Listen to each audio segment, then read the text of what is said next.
Welcome to Strung Out, the podcast that looks at life through the lens of an artist. Your host is the artist, writer, and musician, Martin Lawrence McCormack. Now, here's Marty. Hey everybody, welcome to Strung Out, and you can tell it's that time of the year. We are out in the back 40, and we got Capers the Wonder Dog here, my co-host, and I have with me singer-songwriter, producer, composer, Liam Davis, and we're going to get into two good podcasts talking about his work. He's been with a myriad different acts, probably the Frisbee, probably one of the better known out of all the bunch. But why don't you start in with the song, and hopefully we won't have a train or a plane ruin your ruin your work. Worst things have happened. Yes, this is true.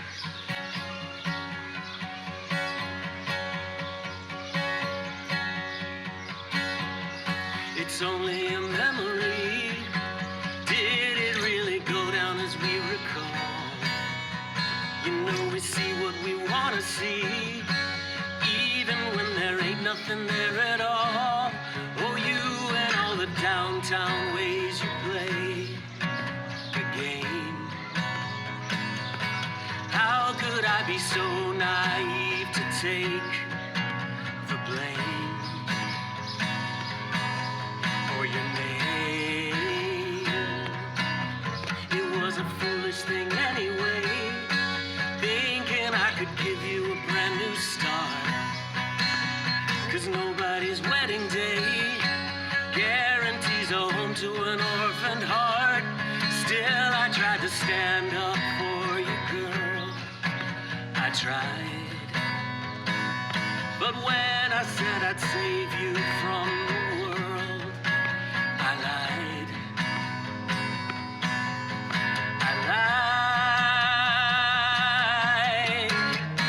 A wayward child, don't forget what you came for.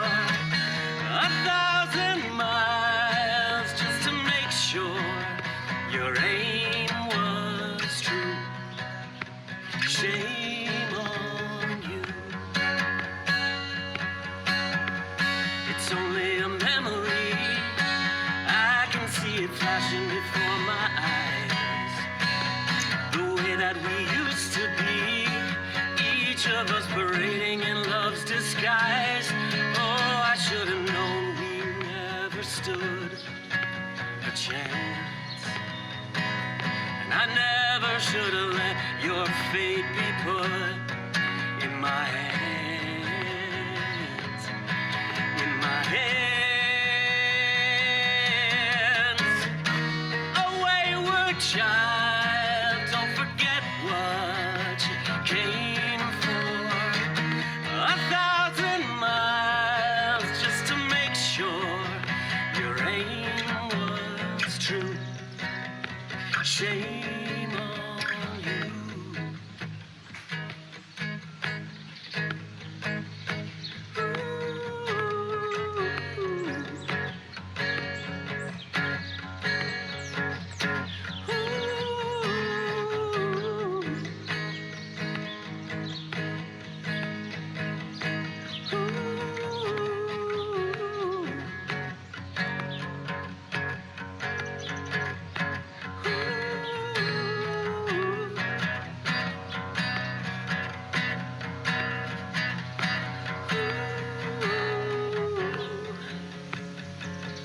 I never thought your bitterness could reach so far. It hurts to finally recognize the way you are. You are a wayward child. Don't forget what you came for. Stories misfiled that she kept in the same drawer as your wicked smile. Oh, they don't have a name for you.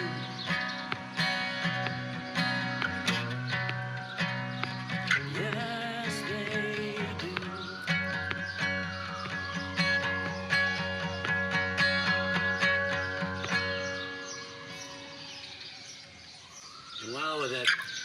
powerful sound effect of the siren going by. I at know, the end. it's perfect. It's perfect. Yeah. Boy, what a poignant and sad song in a way, you know. Yeah. But I didn't really mean to kick it off. no, but with in all that the way, good but- pop sensibilities, you know, Well, thank you. I Thank love you. it because it's just a powerful song. We've all had that kind of person in our life where they kind of did us wrong in a way, you know, but yet to be able to deliver it with such a powerful, moving, melodic delivery is really wonderful. Well, thank you. And and the second podcast, of course, we're going to delve really deep into how you do that sort of magic. But tell us a little bit, first of all. I'm admiring your Gibson. What's the story behind it? You maybe know Doug McBride, mastering engineer who had a studio called Gravity. Oh, yes. Okay, I know of him. Years and years Yes, and years. yes. And he was making the transition from, fully operational tracking studio to his mastering business. Okay. And so he's offloading a bunch of stuff, and I was in the market for an acoustic at the time, and he was like, I've got this J100 in the back, and I was like, okay.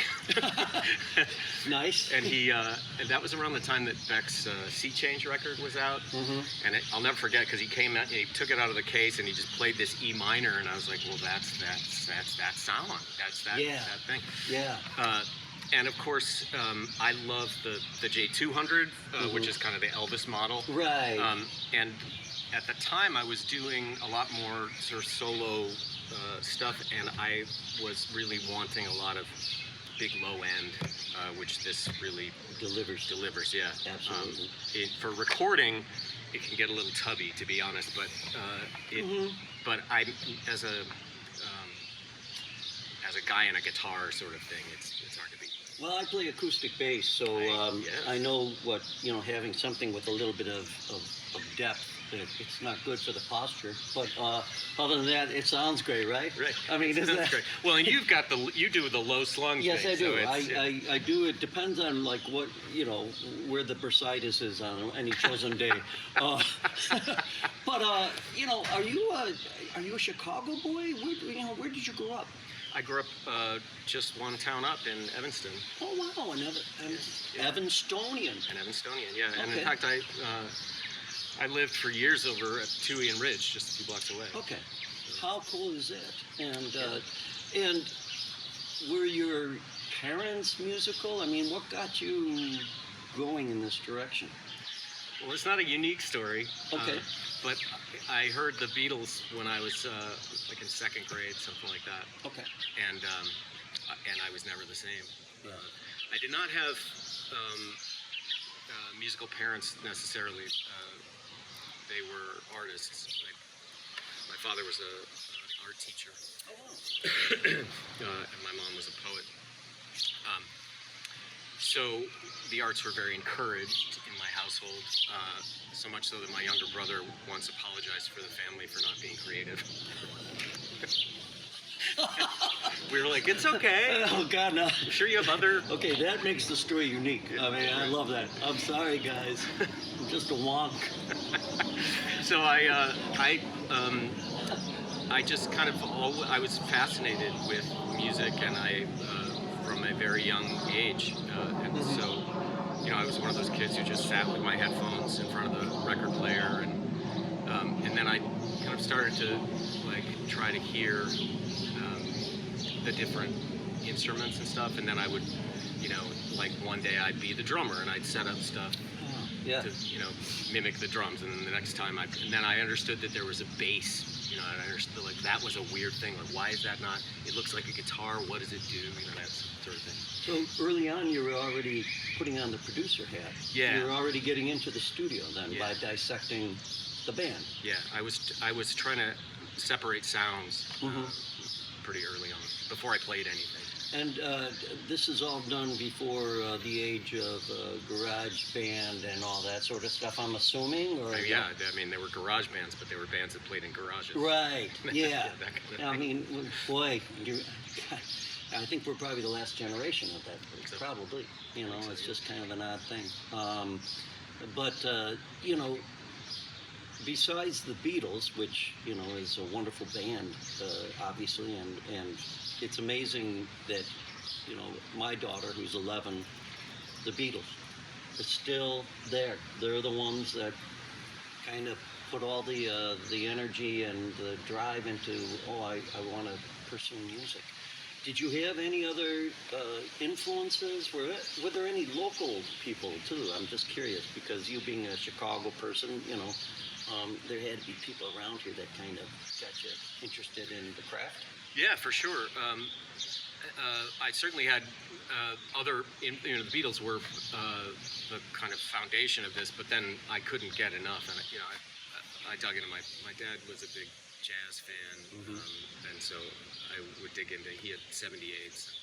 I would dig into his record collection, and then my mom was big into like Barry Manilow and Rita Coolidge and stuff like that, and I adored those records. I really, really dug that stuff.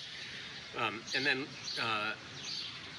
you know, sometime, probably 6th, 7th grade, I got into harder stuff, and there was a kind of cool little punk scene that was going on in Evanston at the time, and there were these free shows at Hemingway Church on Chicago Avenue,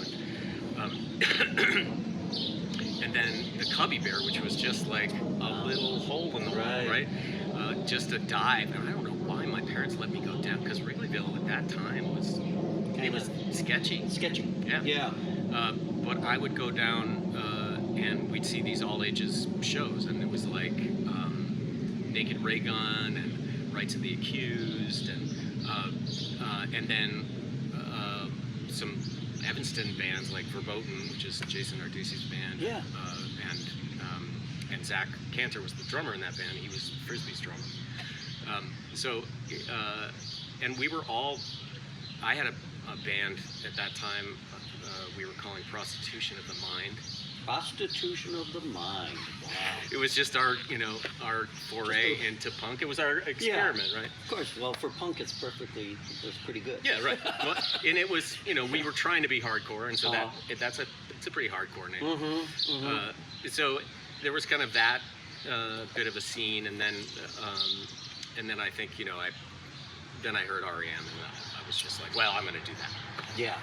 And REM, of course, is, you know, we're talking late 80s. Yeah, when they first came out with Reckoning, and, you know, for me, you know, I was in college at the time, so I was, but the fact that Michael Stipe, and I've said this before, the fact that he's one of the few singers that could articulate without you really understanding what the hell he was saying. And you didn't care. He didn't care. And it was just, but it worked. Yeah. You know? And it became everyone's lyrics. You know, you kind of just plugged in your own words and stuff. But, you know, REM, easily a band, would you say, that kind of, helped kickstart a lot of the Americana kind of feeling, I think, that's out there, you know? Yeah, or restarted it. Restarted it, yeah, maybe? I definitely think that there was a kind of Byrds revival part of that, right? Absolutely. But I think what you're saying is true, that there was something about, like all great bands, there was some kind of alchemy that you couldn't identify that had something to do with, you know, Peter Buck's, you know, very Americana, very Roger McGuinn stuff, with Stipe and his kind of, I'm the front man, but don't, you know, pay me too much attention. The right? anti-front man. Anti-front man. Yeah. And then just the absolute otherworldly musicianship of Mike Mills, and then to have Bill Berry just holding all that. It was just a perfect little biome, right? I was lucky enough to see them at the Aragon, which probably wouldn't be the best room, really, you know, in hindsight now, but I did see them. Exciting. And it was exciting as all hell. And dirty. And dirty, because they didn't have enough urinals. And I just always, you know, such a beautiful ballroom once upon a time, and, you know, but I think what kind of, you know, they weren't calling it Americana or whatever at the time, but that folk kind of driving sensibility to it and very, as I like to call it, meat and potatoes kind of, For sure. of music, but delivered in such a way that it got everybody kind of going, you know. So I mean, Yeah, and the thing that you mentioned about the lyrics, where it was almost like social currency to be able to like compare notes about what you think he's singing, right? Right. So it was like, I remember my friends and I, like singing along to see, what do you think this is? Oh, no, oh, I thought it was that. Oh, maybe it is that word. What is that? Well, yeah, God help anybody trying to cover one of his songs. Yeah. Because Yeah. I mean, to this day, Right. he's one of those artists that I really, it doesn't, yeah, especially with the early stuff, it doesn't really matter to me really what he was singing. It was more the emotion that came about. So obviously a big band for a lot of us at that time frame. What was it how did you cross the Rubicon and just say, okay, I'm going to do this? Or did you? I mean, were you like, one hand, working a gig? Were your parents, were they just like, what happened here to get you to where you are now? Well, that's a great question. I love the Rubicon. Yeah. Does it feel like it? I mean, at some Yeah. point you have to kind of make that crossing, right? Exactly right. Yeah, and you have to do it for yourself. It's just like anything else, right? It's like it's a decision no one can make for you. And my parents were very, very supportive, like almost to a fault. But my grandparents, that generation, they were like, I don't, good luck, kid. Are you sure you don't want to, And so I was getting a lot of that kind of from, there were plenty of naysayers. And it really was, I always had a sense, like a kind of emotional sense that I wanted to do it. But operationally, I didn't really cross over until I learned that if I declared a music major in college, I could get free guitar lessons. Oh, wow. And I'd already been playing maybe for 3 or 4 years at that time. Where did you go to school? I went to Kenyon College in Central Ohio. Oh, wow. Okay. And so I thought, well, I'll just declare the major and then kind of see how it goes. Good on you. At least you were brave enough to say, I'm going to be a music major, and I went into like communications. I was like, well, yes, you're right. It's horrible. Thank you, Capers. She does that every time I mention a communications That's major. The peanut gallery. But that was, I studied voice at Mundelein College, and I went to Loyola. What's going on? Okay. You can hang here. All's good. But that's great to get the major with actual free guitar lessons. Yeah, there were benefits, and then of course I had to take classes in music. Oh no, which is great. So you it got the was theory really, and yeah, it was really about, like, for me it was I loved theory. I still do. There were lots of aha moments. Oh, that's what that's called. Oh, that's what that's called. Yeah. Oh, that's what that's called. And it was really like learning a language. Absolutely. And I'm very grateful for that, because it allows, it's like a shorthand with other musicians. And, if you have, the quicker you can communicate it, Right. You can save a lot of time and headache. Especially in the studios situation. Especially in the studio. Especially as a producer, it's helped enormously. When you were at Kenyon, were you already thinking, hey, I could see myself producing artists as well, or were you like thinking, where were you at this point? Were you like saying, okay, I'm going to teach, I'm going to? Did anybody kind of say, hey, listen, Liam Davis, that's a good name, why don't you get out there and start performing, or was it, what happened at that point? Thank you for that question. There were a lot of people around me saying the thing that you're talking about. Liam Davis is like a famous name. You're going to be a famous person. And I did enjoy performing, but not quite as much as I enjoyed like helping other bands. And like I was a recording tech for the music department. And so, anytime anybody came through, we had two Sennheiser 441s that I would set up in an XY, and I loved it. And we had a Fostex 4-track, and I would, that's what I recorded everything on. Great. And so I had access to this equipment, and so I just started recording bands around campus, and I just really got into that. And so I've always had this kind of duality going on, where I've always had a producer's mindset, and then also been a songwriter. Well, it's too bad that Chicago doesn't have any really good studios. It's I mean, yeah. even in the '80s and stuff like. I mean, Chicago had and still does, a lot of great people that just were really adept at recording, don't you think? Absolutely. I mean, Absolutely. I don't know if you knew like Craig Williams, Dr. Caw, early on, and out of his basement, and just one of these guys, you'd go and you're like in the hands of somebody that you were trusting your whole musical career with, I mean, that's a really good point. Especially for young bands, you're entrusting your whole vision to this guy in his basement. Yeah. Yeah. And it's like, and how many of us did that and Right. and are still doing it? And still doing it, Yeah. And then there were the more, sophisticated studios, down in the Loop and stuff, but that some bands would go to, or better established artists. But when you graduated, then were you like, okay, now what?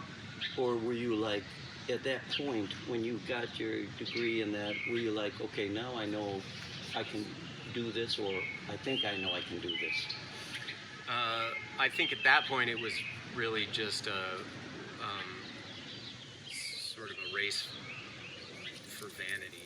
Mm-hmm. And if I'm honest, it was kind of like, well, I'll take the summer, and I'd never seen the country, and I'll drive around the country, and then I was going to move to Boston because I had a band together.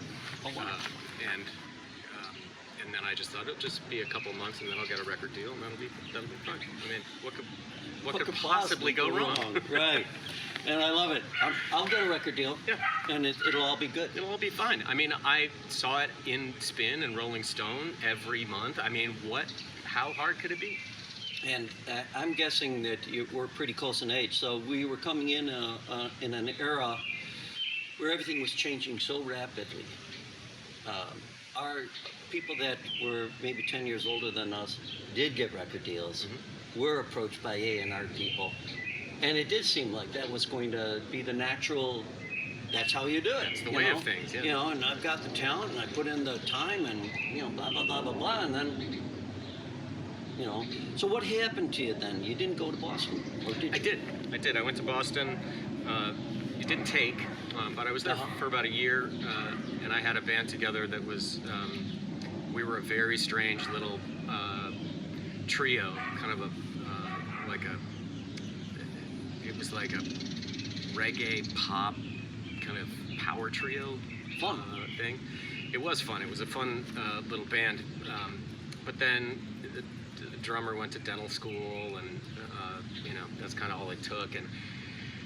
And I had other friends who were graduating from school who were moving to Chicago, and so I came back home and set up shop here. Was it a homecoming kind of feeling like, oh God, I'm going back? Or was it more like, I see opportunity here?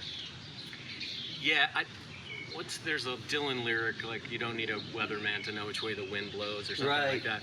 And so it was like, okay, it was just kind of like everything was pointing towards that. And and I had specifically a couple of friends who I had written songs with before, and I wanted to be in a kind of, I was writing songs for my band, and I wanted to be in a more collaborative, creative environment. So that was kind of the main thing. And I also was coming from I just had more of a community here, and so it was easier to get a day job, and it was easier to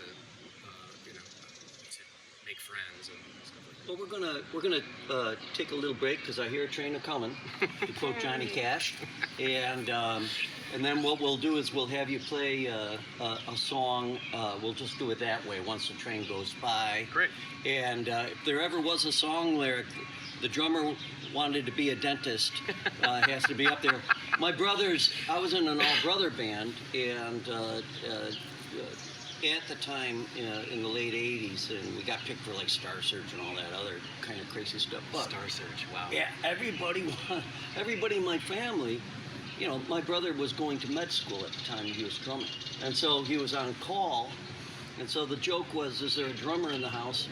You know, Right. when we were playing gigs, you know. So, Yeah. but we're going to take a little break.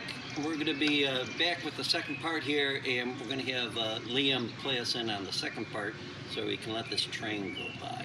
You are on Strung Out. Hey, want to show your support of Martin's artist endeavors? Buy Me a Coffee is an online site that makes supporting Marty easy. In just a few taps, you can make a payment of any amount, and no account is needed. You can also decide to become an ongoing supporter. Go to martinmccormack.com and click on the words Support Martin. Let's help Martin keep it all caffeinated.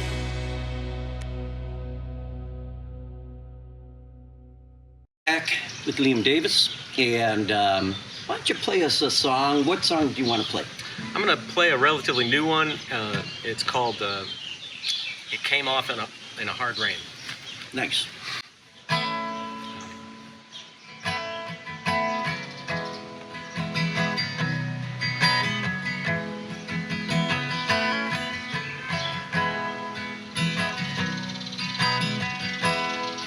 Came off in a hard rain.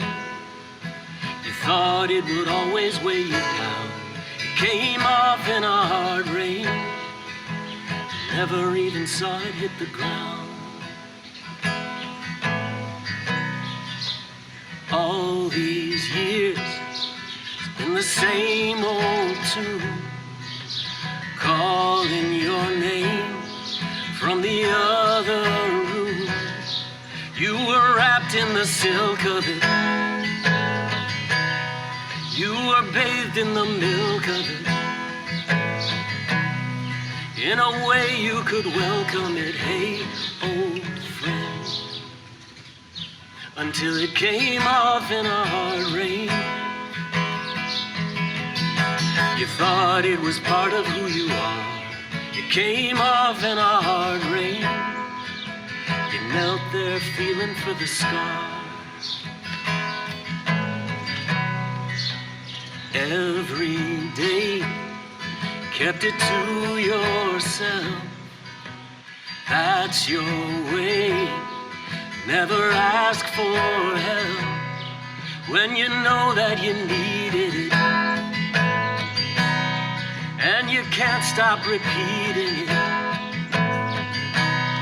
Tell yourself you're defeating it all the same. It came off in a hard rain.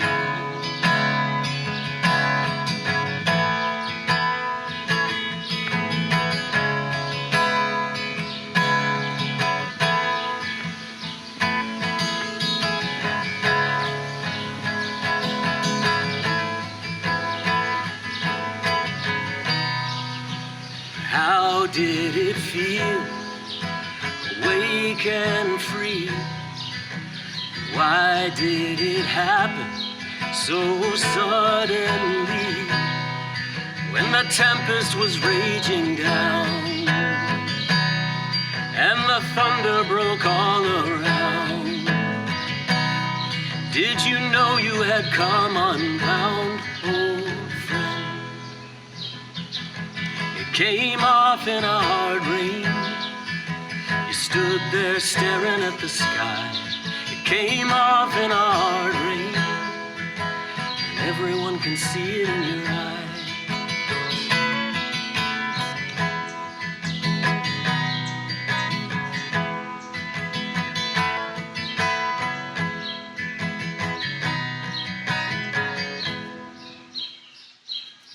Nice. Thank you. Really nice, and just what a great imagery of good hard rain revealing the truth, in a person. Thank you. It's just a nice way of talking about finding out about a person's personality, I guess, or whatever, but the idea of the hard rain itself wasn't expected almost, Yeah, or certainly that all it would take is that. A good hard rain. A good hard rain. And then it fell, yeah. Yeah. Yeah, that's just, you definitely go and jumping the gun on the next podcast, sorry. But, you're a very soulful writer. Well, thank you. I appreciate that. You're touching on things that people struggle with in their lives, I want to walk back to, we have you coming to Chicago. You end up in this band Frisbee, which is named for a guy whose last name is Frisbee. Mm-hmm. And yet you're such are you writing the songs for this band, or how does that work? Because would you say that was so far to date the most successful venture, or how? Tell us a little bit about it, because I'm Sure. curious. Yeah. So Steve Frisbee is the guy You're right. you're talking about, and he and I were kind of in part of the Chicago scene, and we were doing a quarterly thing at Shuba's that had come from Austin, and Susan Vels had brought it up. Susan of Woodrow Pondering. Sure. Had brought it up, and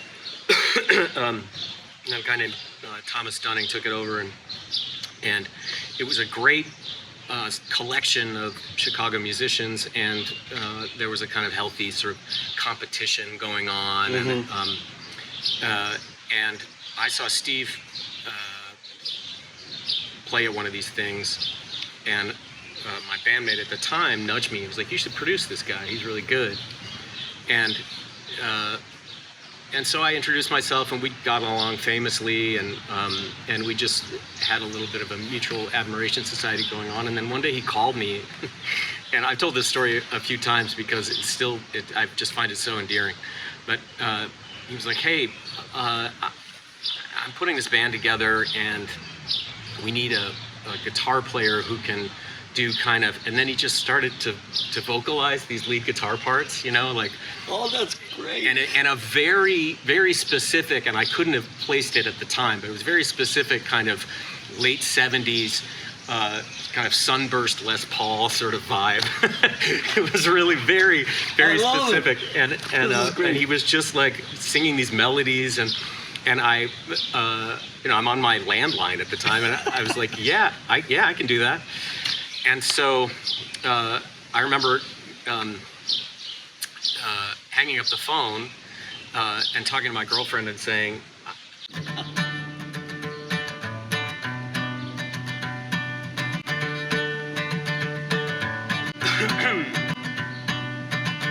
My world is a blanket curled up into a mattress on the floor, and my sky is a white gray eye looking down into what I was before, and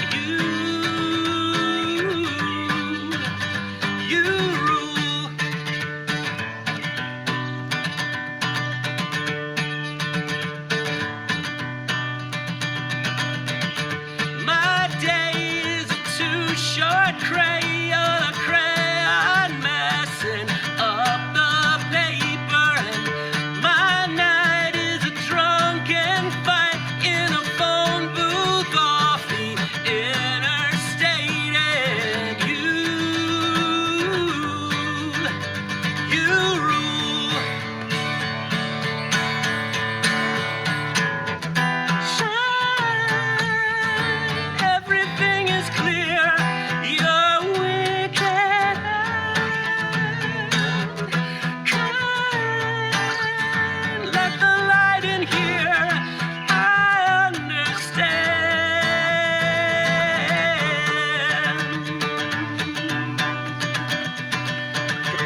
Fantastic song, great lyrics.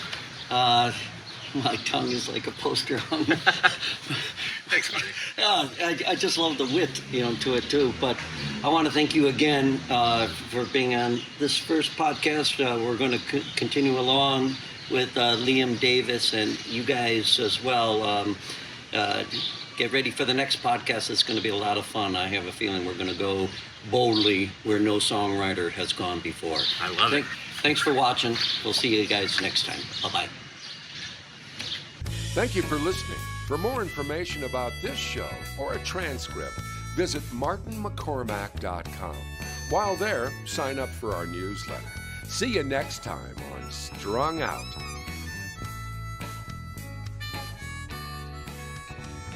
It's all so wrong, this pain we feel makes no sense at all. A swan song was a part of the deal.